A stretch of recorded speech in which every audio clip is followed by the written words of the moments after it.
Bueno, en esta lección vamos a repasar la interfaz de After Effects y las herramientas básicas que vamos a usar en nuestro curso. Para hacer este curso es importante que conozcas las bases de After Effects y que te sientas cómodo con su manejo.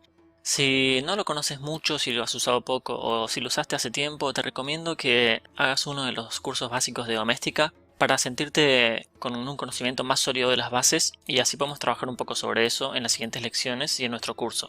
De todas formas, en esta lección vamos a repasar algunas cosas que me parecen importantes para el método que vamos a usar nosotros de animación en After Effects. Esta es la interfaz que yo estoy manejando ahora en este curso. Normalmente trabajo con dos monitores y uso la línea de tiempo en mi monitor adicional porque me gusta tener una visibilidad amplia sobre todas mis capas, porque generalmente uso muchas capas. Pero en pantalla chica uso una interfaz así. A veces pongo los efectos acá, pero eso como se sientan cómodos ustedes. Para empezar vamos a hacer una nueva comp. En este caso vamos a usar 1920x1080, sería Full HD. Últimamente recomiendo usar por lo menos el doble de esto, que sería 3840, para trabajar en mayor resolución y de última exportar una resolución más baja al final, pero por lo menos tienen la comodidad de tener mayor calidad en un principio. Pero por ahora Full HD va a estar bien. Y recomiendo también usar 24 frames por segundo, ya que es el frame rate tradicional que se usa para el tipo de animación cuadro a cuadro. En este caso no va a ser cuadro a cuadro, pero por lo menos eso hace que le dé un aspecto un poquito más parecido. Bueno, nosotros vamos a estar trabajando principalmente con las herramientas de pluma y de formas geométricas. Aunque nuestras figuras y nuestros diseños lo vamos a hacer en Illustrator, muchas veces también vamos a dibujar directamente en After. Para usar estas herramientas hay algún par de tips que me gustaría comentarles primero. Si dibujamos primero un círculo o lo que sea, una de estas formas geométricas, After Effects lo va a crear como una forma genérica, digamos. En este caso es una elipse en la que nosotros podemos modificarles el tamaño. Este tipo de forma no permite animar el path. Si yo pongo Control F Path, no permite animarlo. Entonces lo que tenemos que hacer es en el path, clic derecho y convertir a Bezier. Una vez que está convertida a Bezier, tenemos el objeto path, la propiedad path adentro. Entonces acá ya podemos ir modificando los nodos como nosotros queramos y modificar las capas, que es lo que vamos a estar haciendo. Para evitar todo esto, simplemente podemos presionar Alt mientras estamos creando nuestro objeto y así se va a crear primero ya de una con este tipo de curva Bezier. Aunque también a veces recomiendo, si vamos a usar una forma geométrica bastante pura, como un círculo o algo así, recomiendo hacer doble clic, ya que esto hace que se genere una forma geométrica del total de nuestra composición, de esas dimensiones. Lo bueno de esto es que nos mantiene el punto de ancla en el medio del objeto. A veces es útil para hacer algún tipo de rotación o ese tipo de cosas. Si vamos a querer un círculo perfecto, podemos entrar al path y modificar el tamaño al que nosotros queramos. Y una vez que ya está más o menos como nosotros queremos, lo podemos convertir a Bezier Path o simplemente dejarlo como círculo si es que no lo vamos a animar. Las propiedades que vamos a estar usando más a menudo son la de posición, la de rotación y el path. Para el path no hay un atajo de After muy directo. Para la posición sí tenemos la P y para la rotación la R. Si presionamos Shift nos puede mostrar las dos al mismo tiempo. Pero para el path no hay, entonces lo que yo hago es dar Control F y busco path. Y una vez que encuentro el path, ahí ya puedo darle al relojito y empezar a animar.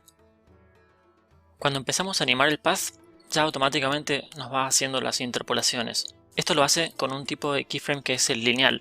Como ya deben saber, tenemos varios tipos de keyframes. Si le damos F9, tenemos un ease-in y un ease-out. Hay que tener en cuenta cuando estamos animando el path que no tenemos curva de valor. Yo soy de usar mucho el gráfico de curvas porque me resulta muy fácil y muy visual para definir las aceleraciones y los timings de mis animaciones. Cuando animamos una posición, yo recomiendo separar las dimensiones porque así tenemos más control sobre cada una de ellas. Y por ejemplo, si vamos a animar en vertical, podemos agregar un keyframe y después simplemente moverlo y nos va a mostrar el recorrido que va a hacer. Esto empieza siempre por defecto como lineal, entonces la curva nos muestra esa aceleración lineal. Si definimos un ease-in y un ease-out, tenemos control perfecto y exacto sobre cómo queremos esa aceleración. Cuando las dimensiones no están separadas, no nos deja manejar la curva de posición con exactitud. Simplemente podemos usar el gráfico de velocidad. Por eso a mí me gusta dividirlas. De todas formas, sería buena idea que nos acostumbremos a usar el gráfico de velocidad, ya que para animar el path, acá cuando presiono U me muestran las propiedades que están animadas, La única curva que nos muestra es la de velocidad, ya que el path, el valor que se modifica es simplemente la forma de distribución de los nodos, no es un valor absoluto que se puede definir con un número, no hay forma de graficarlo en una línea. Por eso lo único que tenemos es el gráfico de velocidad. Entonces recomiendo que nos empecemos a sentir un poco más familiares con esto. Otra cosa que vamos a tener en cuenta cuando hagamos nuestras animaciones es que tenemos que tratar de pensar en duplicar lo menos posible los keyframes, ya que vamos a estar usando tanta información de animación, tratemos de duplicar lo menos posible. Voy a clarificar un poco a qué me refiero con esto. Por ejemplo, que tengamos esta forma circular y le queremos poner una sombra o algún objeto que pase por adentro, que puede ser por ejemplo la pupila en un ojo. Entonces, ¿qué hacemos? Bueno, dibujamos esta figura que queremos que esté por dentro, por ejemplo este triángulo, que va a ser como si fuera una sombra. ¿Cómo hacemos para que esté por dentro del círculo? Bueno, vamos a duplicar el círculo y lo vamos a usar como mate. Entonces a este círculo le damos relleno de color para que nuestra sombra esté por dentro. Ahora podemos pasar el círculo que tiene el contorno, lo ponemos por arriba y así tenemos nuestra figura que pasa por dentro. Esto se puede animar y cuando animemos el círculo la figura se va a mantener por dentro. Pero ¿qué pasa? Si mostramos todas las propiedades que tenemos animadas, tenemos dos paths iguales que están haciendo exactamente la misma animación. Entonces un tip que yo les recomiendo es que en vez de duplicar las animaciones, animemos solamente uno de los círculos que vamos a estar duplicando y lo que hacemos es vincular este path al de la animación principal. Entonces una vez que es así, en este path no hace falta tocarlo nunca más. Podemos poner el candado si queremos y también podemos esconderlo si no nos queremos confundir. Entonces lo bueno de eso es que ahora siempre que animemos el path principal, el otro se va a actualizar automáticamente. Entonces podemos concentrarnos en la animación de un solo objeto y los otros que estén duplicados se van a actualizar.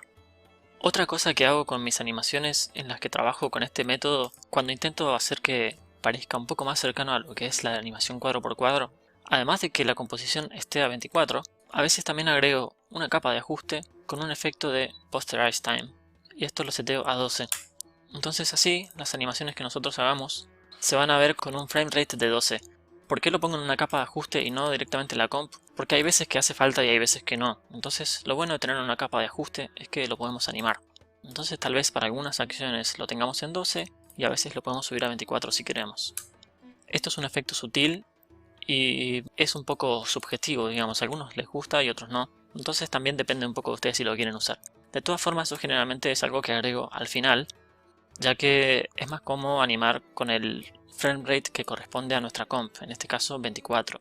Pero a veces lo agrego de todas formas para ir viendo y teniendo una vista previa de cómo se vería animado a 12 y para ver cómo se siente, porque todo tipo de animación se siente diferente con un frame rate tan bajo como 12. A veces nos gusta y a veces no, depende de la acción. Por último, por si no lo conocen, les quiero mostrar un script que viene con las últimas versiones de After Effects, que no es imprescindible, pero fue una muy buena edición en esa versión, entonces se los quiero mostrar por si no lo conocen, y además porque seguramente lo vamos a estar usando más adelante en nuestro curso final. Por ejemplo, que tengamos esta línea, que en el path tiene estos 4 nodos. Hay un script que si le vamos a Window, Create Nulls from Paths, nos abre esta ventana, y lo que nos permite hacer es crear nulos que sigan a estos puntos o hacer que estos puntos sigan a nulos. Esto va a depender de lo que queramos hacer, pero les muestro un ejemplo para que más o menos entiendan cómo funciona. Después les recomiendo que lo exploren y que vean qué tipo de cosas pueden hacer. En este caso voy a hacer que nulos sigan a los puntos. Acá me da un error porque no tenía el path seleccionado. Lo que tengo que hacer en realidad es seleccionar primero el path. Una vez que está seleccionado ahí, los nulos que sigan a estos puntos. Esto lo que hace, nos genera estos 4 nulos y a cada uno le da una expresión en la posición para que cada vez que movamos estos vértices, los nulos se estén acompañando.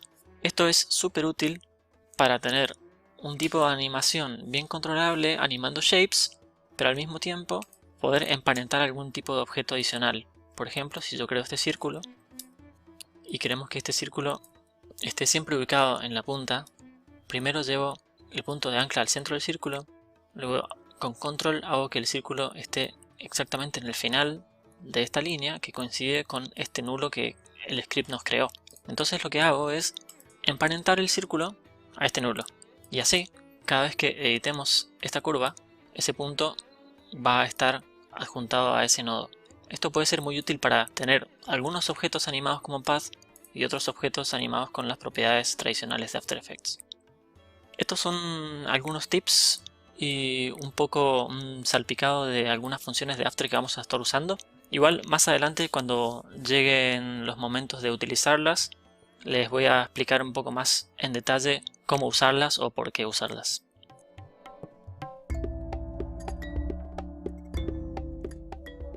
Bueno, ahora que estamos más cómodos con la interfaz de After Effects, estamos listos para empezar con algunos principios de animación.